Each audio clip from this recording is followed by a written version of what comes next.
అంతర్ముఖానికి స్వాగతం. ఈరోజు ఎపిసోడ్ చాలా మంచి ఎపిసోడ్. మన మనసుని బాధించేది, మనల్ని వేధించేది, రాత్రిపూట నిద్రపడకుండా చేసేది మన పట్ల విమర్శలు.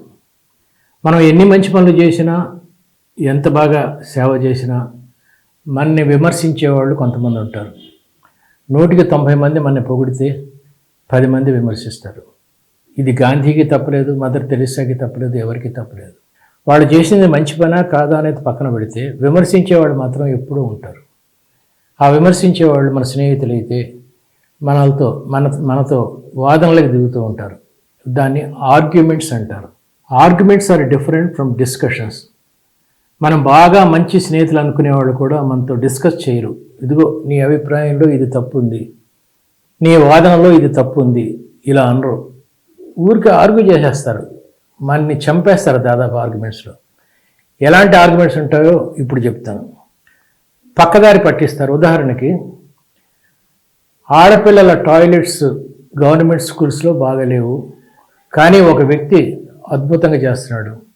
తనకున్న డబ్బులో చాలా భాగం ఖర్చు పెట్టి గర్ల్స్ స్కూల్స్లో టాయిలెట్స్ కట్టిస్తున్నాడు అని మీరు చెప్పారనుకోండి. వాడికి 3 పెళ్ళాలంటాడు. మీరంటారు 3 పెళ్ళాలు కాదు, 3 సార్లు పెళ్లి చేసుకున్నాడు. లేదు చేసుకోలేదు, 2 సార్లు చేసుకున్నాడు, ఇంకొక అమ్మాయితో కలిసి ఉంటున్నాడు. ఇలా డిస్కషన్స్ పెరుగుతాయి. వాడికి 3 పెళ్ళిళ్ళు అయినాయా, 2 పెళ్ళిళ్ళు అయినాయా, కలిసి ఉంటున్నాడా, లివింగ్ టుగెదర్లో ఉంటున్నాడా, పెళ్లి చేసుకున్నాడా, ఇలా పోతుంది డిస్కషన్ అంతా. ఒక మంచి మనిషి మంచి పని చేస్తున్నప్పుడు ఆ పాయింట్ వదిలిపెట్టేసేసి పక్కదారి పట్టేలాగా ఆర్గ్యుమెంట్ చేయటమే వీళ్ళ లక్షణం. ఇలాంటి వాళ్ళ నుంచి మీరు దూరంగా ఉంటాయి. రెండోది ఎదురుదాడి. ఎదురుదాడి అంటే మన ఇంట్లో వాళ్ళు కూడా ఎదురుదాడి చేస్తూ ఉంటారు. ఉదాహరణకు తండ్రి ఉన్నాడు, కూతురు 8 వరకు ఇంటికి రాలేదు కాలేజీ నుంచి, చాలా కంగారు పడుతున్నాడు. ఈ అమ్మాయి 8ంటికి వచ్చింది. ఏమ్మా ఎంత కంగారు పడుతున్నాం మేము, ఇంట్లో కాలేజీలో ఆలస్యమైంది నాన్న అంటుంది. కాలేజీలో ఆలస్యం అయితే కనీసం ఫోన్ చేసి చెప్పచ్చు కదా మాకు, ఇక్కడ మేము కంగారు పడుతున్నాం తల్లి తండ్రి తెలియదా నీకు అన్నప్పుడు, మీకు నిజంగా అంత కంగారు ఉంటే మీరే నాకు ఫోన్ చేయొచ్చు కదా, ఎందుకు ఆలస్యమైందని, మీకు ప్రేమ లేదా, మీకు బాధ్యత లేదా అని ఎదురుదాడి. ఇంకేం మాట్లాడతాం మనం? ఈ ఎదురుదాడిలో మనం సమాధానం చెప్పడం కష్టం. దీని లాజిక్కే ఉండదు. నువ్వు కంగారు పడుతున్నావు బాగానే ఉంది, నువ్వు ఫోన్ చేయలేదు కంగారులో, ఆ అమ్మాయి ఏ బిజీగా ఉంటుందో చేయలేదు, యాక్సిడెంట్ అయిందేమో తెలియదు, ఏం తెలియదు. అలాంటి టైంలో వాళ్ళు ఎదురుదాడి దిగితే మనం ఇప్పుడు టీవీలో చూడండి, నువ్వు కోట్లు తినేసావు అంటాడు. నా ముందు ప్రతిపక్షంలో, ఇప్పుడు అధికార పక్షంలో, ఇప్పుడు ప్రతిపక్షంలో ఉన్న నాయకుడు, మీ నాయకుడు అన్ని కోట్లు తినలే. నువ్వు కోట్లు తిన్నావని నేను చెప్తూ ఉంటే నా ముందు వాడే తినలేదా నువ్వు అంటే ఇంక ఆర్గ్యుమెంట్ ఏముంది? అసలు తినటమే తప్పు కదా కోట్లు. వాడు తిన్నాడు కాబట్టి నేను తిన్నాను, మీ పార్టీ తిన్నది కాబట్టి నేను తిన్నాను, అంతా దరిద్రమేనా నువ్వు చెప్పేది? దీన్ని ఎదురుదాడి అంటారు. ఈ ఎదురుదాడి ఉన్న వాళ్ళతో మాట్లాడటం చాలా కష్టం అండి. నెక్స్ట్, 2 మనుషులు నీకు సలహా ఇస్తున్నప్పుడు ఒకడు అనుభవంతో ఇస్తాడు, ఒకడు క్వాలిఫికేషన్తో ఇస్తాడు. ఉదాహరణకి, నీకు కుడివైపు తలనొప్పిగా ఉంది, కొద్దిగా తలనొప్పిగా ఉంది. నీ ఫ్రెండ్ని అడిగావు, తలనొప్పిగా ఉందిరా ఏంటంటే, మా ఫాదర్కి ఇటువైపే తలనొప్పి వచ్చిందిరా, నేను 3 నెలల తర్వాత డాక్టర్ దగ్గర తీసుకెళ్ళాను, అది క్యాన్సర్ లక్షణం, బ్రెయిన్లో ట్యూమర్ ఉందేమో, నువ్వెందుకు 3 నెలలు ఆలస్యం చేసావు అంటాడు. కాబట్టి అర్జెంటుగా డాక్టర్ దగ్గరికి వెళ్ళు, నిన్న తలనొప్పి వచ్చింది, ఆల్రెడీ 1 డే వేస్ట్ చేశాను, ఇది చాలా డేంజరస్ వీళ్ళు అంటాడు. వెంటనే మీరు ఇంకో ఫ్రెండ్ దగ్గరికి వెళ్తారు, వాడు డాక్టరు. వాడేమంటాడు, నేను డాక్టర్ని, దీన్ని పార్శ్వపు నొప్పి అంటారు, హోమియోపతి మందు వాడు. నేను చెప్తున్నాను కదా డాక్టర్ని, హోమియోపతి డాక్టర్ని, నువ్వేం కంగారు పడక్కర్లేదు, నా క్వాలిఫికేషన్తో నేను చెప్తున్నానని వీడు అంటాడు, నా ఎక్స్పీరియన్స్తో చెప్తున్నానని చెప్పి వాడు అంటాడు. ఈ రెండిట్లో ఏది కరెక్టు? ఏది నువ్వేం చేస్తే వాడిని మెప్పిస్తావు, ఏం చేస్తే మెప్పిస్తావు అనేది నీ నిర్ణయం, నువ్వు డిసైడ్ చేసుకో. అంతే చెప్పి నీకు ప్రాబ్లం వచ్చి 10 మందిని సలహాలు అడిగితే 10 మంది 10 రకాలుగా సలహాలు చెప్తారు. పక్కింటి ఆవిడని అడిగితే వేడి నీళ్ళల్లో తలబెట్టమ్మా 1 నిమిషం పాటు, అప్పుడు తలనొప్పి తగ్గిపోతుందని ఆవిడ చెప్పచ్చు, రకరకాలుగా చెప్పచ్చు. ఆర్గ్యుమెంట్స్ వద్దు, డిస్కస్ చేయి మ్యాటర్ని, అప్పుడు నీకు సమస్యకి పరిష్కారం దొరుకుతుంది అని చెప్పి. కొంతమంది మనం ఒక పాయింట్ చెప్పినప్పుడు ఆ పాయింట్కి మనం కాదనలేని ఒక వాస్తవాన్ని చెప్పి మన నోరు మోయిస్తారు. ఉదాహరణకి, ఒకడు జంతువుల రక్షణకై, ప్రొటెక్షన్ ఆఫ్ ఎనిమల్స్ కోసం నేను చాలా కష్టపడుతున్నాను. ఒక రెక్క విరిగిపోయిన పక్షిని, లేకపోతే కాలు విరిగిపోయిన ఒక జంతువుని నేను సేవ చేస్తున్నానని చెప్తే వాడు అంటాడు, ఈ ప్రపంచంలో ఎంతోమంది అనాథలైన పిల్లలు ఉన్నప్పుడు నీకు జంతువులు కావాల్సి వచ్చినాయిరా అంటాడు. మనకు మాట్లాడడానికి ఆర్గ్యుమెంట్, అనాథ పిల్లలు ముఖ్యం కదా జంతువుల కన్నా వాడు. మీరంటారు నేను అనాథ పిల్లలను కూడా చేస్తున్నాను రా, చాలామంది అనాథ పిల్లలకి సందాలు ఇచ్చి చదివిస్తున్నానని చెప్పారు అనుకోండి. ఒరే, ఈ ప్రపంచంలో ఎంతోమంది వృద్ధులు నిలువ నీడ లేక, తినడానికి తిండి లేక ఉండిపోతున్నారు. అంతమందిని పెట్టుకున్నావు కదా, మరి వాళ్ళ సంగతి ఏమిటి అని అడుగుతాడు. నువ్వు చెప్పింది ఏది ఒప్పుకోడు, నీ గొప్పతనాన్ని ఏది ఒప్పుకోడు. ఇలాంటి వాళ్ళతో ఆర్గ్యుమెంట్స్ చేయడం కన్నా మనం గంగలో మునగటం మంచిదని చెప్పడం నా ఉద్దేశం. సాధారణంగా ఒక నలుగురు కూర్చున్నప్పుడు మనం ఒక మంచి ఆర్గ్యుమెంట్ చేస్తున్నప్పుడు, లేకపోతే మంచి మాట చెప్తున్నప్పుడు, మళ్ళీ ఆర్గ్యుమెంట్ అనకూడదు, మంచి డిస్కస్ చేస్తున్నప్పుడు గబుక్కున ఒకడు జోక్ వేస్తాడు, మొత్తం మనం చెప్పిన సీరియస్నెస్ అంతా పోతుంది. ప్రజల్లో ఇంత బాధ, కన్నీళ్లు ఎందుకున్నాయని ఆలోచించడం కోసం గౌతమ బుద్ధుడు గర్భవతి అయిన యశోధర్ని వదిలేసేసి అడవులకు వెళ్ళిపోయాడు. తన గురించి తను తెలుసుకోవడం కోసం, తన కన్నీళ్ళకి కారణం తెలుసుకోవడం కోసం అని మీరు చెప్తూ ఉండగా, అందరూ వింటుండగా సడన్గా ఒకడు వెళ్తున్నప్పుడు గర్భవతి, వెళ్ళిన తర్వాత గర్భవతి అయిందా అని అడుగుతాడు. పక్కున నవ్వుతారు అందరూ. నీ సీరియస్నెస్ అంతా పోయింది. అప్పుడు ఇంకోటి చెప్తాడు, లేదు గౌతమ బుద్ధుడి భార్య 7 సంవత్సరాలు 6 సంవత్సరాలు గర్భవతిగా ఉందంట, గౌతమ బుద్ధుడు తిరిగి వచ్చే వరకు ఆ ప్రసవం జరగలేదంట అని కొత్త థియరీ ఏదో చెప్తాడు. అది ఫ్యాక్ట్ అయితే విషయం. మొత్తం మీద గౌతమ బుద్ధుడు ప్రజల తాలూకు కన్నీళ్లు తుడవటానికి ఏ విధంగా ఒక మంచి మార్గాన్ని కనుక్కున్నాడనే విషయం మర్చిపోయి, ఆవిడ గర్భవతి అయిందా, ఎన్నాళ్ళు గర్భంతో ఉంది, ముందు పుట్టాడా తర్వాత పుట్టాడా, ఈ డిస్కషన్లోకి వెళ్ళిపోతున్నాయి. ఇది ఒక మనిషి యొక్క అభిప్రాయాల్ని, భావాల్ని, అతని నమ్మకాల్ని ఒక హేళన ద్వారా పాడు చేయటం చాలా తప్పండి.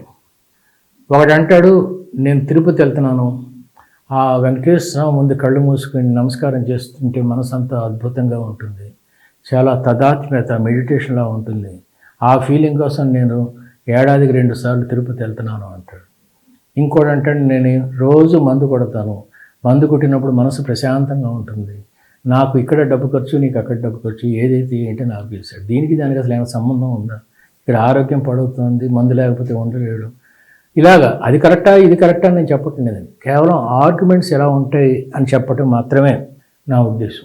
కొంతమంది పిల్లలు మీ స్నేహితుల్లో కానీ, మీ తెలిసిన వాళ్ళలో కానీ, మీరు డిస్కస్ చేసే వాళ్ళలో కానీ నెగిటివ్ థింకింగ్తో ఉన్నవాళ్ళు చాలామంది ఉంటారు. నెగిటివ్ థింకింగ్ అంటే, నేను లేజీ పర్సన్నే. మీరంటారు, నేను పొద్దున 5 o'clockకి లేచి అన్ని పనులు చేసుకోవటం వల్ల సాయంత్రం అయ్యేసరికి ప్రశాంతంగా నిద్రపోతున్నాను, నేను చాలా హ్యాపీగా ఉన్నాను అంటాడు. వాడంటాడు, నేను చాలా లేజీ పర్సన్ని, నేను 9 వరకు లేవను, నాకు ఎప్పుడు పని చేయాలంటే టెన్షనే, కానీ నాకున్న ఏకైక మంచి పాయింట్ ఏంటంటే నాకు సెకండ్ సెటప్ లేదు అంటాడు. అసలు దీనికి దానికి ఏమైనా సంబంధం ఉందా? ఇలాగా మనం చెప్పే పాయింట్ కన్నా వాడిలో ఉండే మంచి గుణాన్ని చెప్పేదాన్ని నెగిటివ్ థింకింగ్ అంటారు. నెగిటివ్ థింకింగ్ అంటే ఏంటంటే, ఒకడు బాగా సంపాదించాడు, సంపాదించిన దాంట్లో సగం ఈ కరోనా వ్యాధిగ్రస్తులకి, లేకపోతే అన్నార్థులకి, డబ్బు కావాల్సిన వాళ్ళకి చాలా సేవ చేస్తున్నాడు. ఇలా చేస్తుంటే రెండోవాడు ఏమంటాడంటే, వాడు గతంలో చేసిన పాపాలన్నీ పోగొట్టుకోవటం కోసం, పాప ప్రక్షాళన కోసం ఈ దానాలు చేస్తున్నాడు అంటాడు. లేదంటే ఏ పద్మశ్రీ అవార్డు కోసం ట్రై చేస్తున్నాడు, అందుకే చేస్తున్నాడు అంటాడు. ఒకడు చేసే మంచి పనుల్ని నీ ఫ్రెండ్స్లో ఎవరన్నా నిరంతరం విమర్శిస్తూ ఉంటే వాడిని ఇమ్మీడియట్గా వదిలేయడం మంచిదని చెప్పి నా ఉద్దేశం. ఇంకొంతమంది ఉంటారు, తాము చేసే పనులే ఇంకోటి చేస్తుంటే సహించలేరు. ఇది కొంచెం కరుగ్గా ఉంటుంది. ఎగ్జాంపుల్, ఒక ఉమెనైజర్ అయిన మనిషి ఉన్నాడు, చాలామంది ఆడవాళ్ళతో స్నేహాలు ఉన్నాయి, కానీ వాడి కూతురికి, 16 ఏళ్ల కూతురికి ఒక బాయ్ ఫ్రెండ్ ఉన్నాడని తెలిస్తే చావు బాపుతాడు, లేకపోతే చచ్చేటట్టు తిడతాడు. మరి నువ్వు చేస్తున్న పని ఆ అమ్మాయి చేస్తుంది కదా అంటే దానికి ఆర్గ్యుమెంట్ లేదు. నేను గతంలో చేసిన తప్పులు, లేకపోతే ప్రస్తుతం చేస్తున్న తప్పుల వల్ల అంత సంతోషంగా లేను, ఈ అనుభవాలు నాకు నేర్పిన పాఠంతో నా కూతురికి నేను పాఠం చెప్తున్నాను, ఇలాంటి దారిలో నువ్వు వెళ్ళొద్దు, నేను పాడైపోయాను, చెడిపోయాను, బాధపడుతున్నాను, కాబట్టి నువ్వు కూడా ఈ బాధలు పడద్దు అని చెప్పడం కోసం నేను చేస్తున్నానని చెప్తాడు తప్ప, నేను పునరాలోచించుకుంటున్నాను, నేను వెళ్తున్న దారి తప్పు కాబట్టి నేను ఈ పని చేయకూడదు తనకి తాను ఆలోచించుకోకుండా చేసేవాళ్ళు వీళ్ళు ఒక రకం. ఇంకొకళ్ళు ఉంటారు, అంతా నాకు తెలుసు అంటూ ఉంటారు, అంతా నాకు తెలుసు అని మాట్లాడుతూ ఉంటారు. వీళ్ళకి తెలియనిది ఇంకోటి, వీళ్ళు సర్వజ్ఞుల్లా ఫీల్ అవుతూ ఉంటారు. ఏ విషయం చెప్పినా సరే తనకు తెలిసిన దానికి కొంచెం యాడ్ చేసేసి పలానా టైంలో పలానా వాడు పలానా ఇలా అన్నాడు కాబట్టి అది కరెక్ట్ అంటుంటారు. వీళ్ళని సర్వజ్ఞవాదులు అంటారు. సర్వజ్ఞవాదులు అంటే ఏంటంటే పలానా లక్ష్మికి కారు యాక్సిడెంట్ జరిగిందంట, హాస్పిటల్లో ఉంది అని మీరు అన్నారు. పక్కవాడు అంటాడు నేను వెళ్ళొచ్చాను, హాస్పిటల్కి చూసి వచ్చాను, పర్లేదు బాగానే ఉంది, కానీ ఆ లక్ష్మి ఎప్పుడు కారు డ్రైవ్ చేస్తూ సెల్ ఫోన్లో ఫ్రెండ్స్కి మెసేజ్లు ఇస్తూ ఉంటుంది, అందువల్లే యాక్సిడెంట్ జరిగిందంట. మీరు అంటారు ఆ యాక్సిడెంట్ జరిగినప్పుడు ఆవిడ మెసేజ్లు ఇస్తుందని నీకు తెలుసా? నాకు తెలియదు, కానీ ఆవిడ అలవాటు అది, ఆవిడ ఎప్పుడు మెసేజ్లు ఇస్తూ ఉంటుంది, అందుకే యాక్సిడెంట్ జరిగింది. నేను అడిగింది అది కాదురా, పలానా టైంలో పలానా యాక్సిడెంట్ జరిగినప్పుడు ఆవిడ మెసేజ్లు ఇస్తూ ఉందా? నాకు తెలియదు. మరి ఎలా చెప్తున్నావు? ఆవిడకి అది అలవాటురా, నీతో ఆర్గ్యుమెంట్ చేయడం వేస్ట్, ఇది ఫైనల్ పాయింట్, నీతో ఆర్గ్యుమెంట్ చేయడం వేస్ట్ అని మనని చంపేసేసి అక్కడి నుంచి మనం ఒక క్రిమిలాగా మనం ఫీల్ అయ్యేటట్టు చేసి వాళ్ళు వెళ్ళిపోతూ ఉంటారు. ఇదొక పాయింట్. తివిరి ఇసుమన తైలంపు తీయవచ్చు అని మూర్ఖుల మనసు రంజింపరాదు అని చెప్పి ఒక పాయింట్ ఉంది. తివిరి ఇసుమన తైలంపు తీయవచ్చు అంటే ఏంటంటే, ఒక అమ్మాయి ఉంటుంది, ఒక సైకాలజిస్ట్ దగ్గరికి వచ్చింది, నాకు చాలా కష్టాల్లో ఉన్నాను, పోలీసుల దగ్గరికి వెళ్ళాను, వాళ్ళు మీ దగ్గరికి పంపించారు, నేను ప్రాబ్లం ఏంటో చెప్పమ్మా అన్నాడు. నేను బెడ్రూమ్లో లేకపోతే హాల్లో సెల్ ఫోన్ పెట్టి బాత్రూంలో స్నానం చేస్తున్నా సరే, ఈ సెల్ ఫోన్ ద్వారా నేను బాత్రూంలో స్నానం చేసేదంతా ఒకడు వీడియో రికార్డింగ్ చేస్తున్నాడు. ఈ సైకాలజిస్ట్ అంటాడు, అమ్మా ఇక్కడ సెల్ ఫోన్ ఎక్కడో హాల్లో ఉంటే నువ్వు ఎక్కడో బాత్రూంలో స్నానం చేస్తుంటే ఎలా రికార్డ్ చేస్తారమ్మా? అది ఆన్ చేయాలి, నీ పక్కన ఉండాలి, ఫోకస్ ఉండాలి, అన్నీ చూసుకోవాలి కదా అంటే మీకు తెలియదు సార్. టెక్నాలజీ చాలా డెవలప్ అయిపోయింది, ఎక్కడి నుంచి ఏదైనా చేయొచ్చు, మీరు ఇంకా బాగా ఎదగాలి సార్, టెక్నాలజీ నేర్చుకోవాలి సార్ అంటే. దీన్నే తివిరి సుమన తైలంబు తీయవచ్చు, చేరి కుందేటి కొమ్ము సాధించవచ్చు, ఇలా మృగతృష్ణంలో నీళ్లు తాగవచ్చు. అంటే ఎడారిలో ఉండే మృగతృష్ణ నీళ్లు ఉండవు, అక్కడ కూడా నీళ్లు తాగచ్చు, కానీ ఈ చేరి మూర్ఖుల మనసు రంజింపరాదు, ఇలాంటి మూర్ఖులతో మనమేం వాదించలేమని చెప్తారు. ఇంకా లాస్ట్ మౌనానంద స్వాములు అని ఉంటారు. మౌనానంద స్వాములు అంటే మీరు ఏం చెప్తున్నా, ఎంత సీరియస్గా చెప్తున్నా, వాడు మీ వైపు ఒక క్రిమిని చూసినట్టు చూసి నవ్వుతూనే ఉంటాడు. ఓహో ఓహో ఓహో అంటూ ఉంటాడు.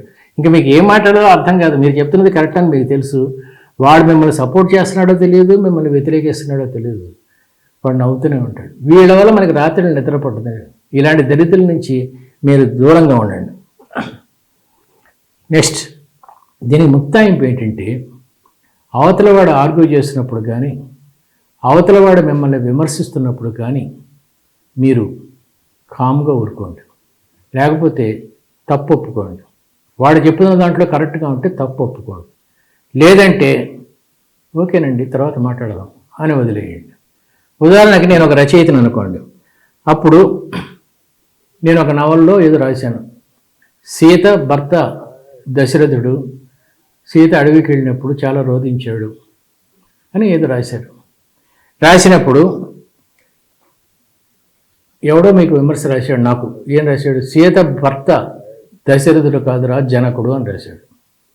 నేను ఒరే అథవా, సీత భర్త దశరథుడు కాదు, తప్పే, సీత భర్త రాముడు, ఆ విషయం నాకు తెలుసు. ఇంత పెద్ద పుస్తకంలో నీకు సీత భర్త దశరథుడు చిన్న పాయింట్ కనబడిందే, అసలు నీకేం తెలుసురా, సీత భర్త దశరథుడు కాదు రాముడు, నువ్వు జనకుడు అని రాశావు అని నేను రాశాను. ఒరే వాడు, నేను విమర్శకుడిని మాత్రమే, నువ్వు రచయితవి, నీకు తెలియాలి, నువ్వు రాశావు కాబట్టి నీకు తెలియాలి, పైగా నేను నిన్ను తప్పు చూపిస్తే నా మీద ఎదురుదాడి తిరుగుతావా, ఈ పుస్తకాలు రాయటం మానేసి వెళ్ళి వడ్రింగ్ షాప్ పెట్టుకో అంటాడు.